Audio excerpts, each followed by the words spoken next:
पुढला अपडेट थोड्याच वेळात। ही दृश्य आपण बघतोय, या दृश्यांमध्ये आपण बघू शकतो आरोपी विष्णू चाटेला आज न्यायालयात हजर करण्यात आलेला आहे। अधिक तपशील आपण जाणून घेणार आहोत। आमचे प्रतिनिधी सुरेश जाधव आता क्षणाला आपल्या बरोबर आहे। सुरेश, काय अपडेट? संतोष देशमुख हत्ये प्रकरणातील 4 आरोपींची आज सीआयडी कोठडी संपलेली होती आणि त्यामुळे त्यांना आज केज न्यायालयामध्ये त्यांना हजर करण्यात आलेले आहे। यामध्ये प्रामुख्याने विष्णू चाटे, त्याचबरोबर महेश केदार आणि अधिकरून जे 4 प्रतीक घुले हे जे 4 आरोपी आहेत त्यांची पोलीस कोठडी संपलेली होती, त्यामुळे आज त्यांना न्यायालयात हजर केलंय। आतापर्यंत जवळपास आपण जर बघितलं तर सीआयडी आहे, एसआयटी या ज्या तपासी यंत्रणा आहेत त्या कसून चौकशी करतायत आणि त्यांच्याकडून काही इनपुट्स ते देखील मिळवण्याचा प्रयत्न करतायत।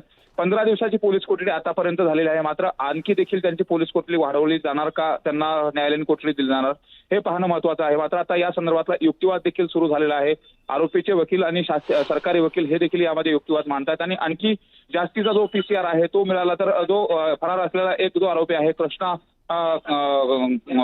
आंधळे तो देखील शोधायचा राहिला आहे। त्या अनुषंगाने आता युक्तिवाद सुरू झालेला आहे। विशाल, धन्यवाद सुरेश या सगळ्या तपशिलाबद्दल। तर आरोपी विष्णू चाटेला आज कोर्टामध्ये हजर करण्यात आल्याचं आपण बघतोय आणि इतरही एका फरार आरोपीचा शोध जो आहे तो घेतला जातोय। या विषयाला घेऊन आज न्यायालय काय पुढे निर्णय देतं हे बघणं महत्त्वाचं ठरेल। पण 4 आरोपींना केज न्यायालयात हजर करण्यात आलेलं आहे आणि त्या प्रकरणात कसून चौकशी जी आहे ती केली जाते।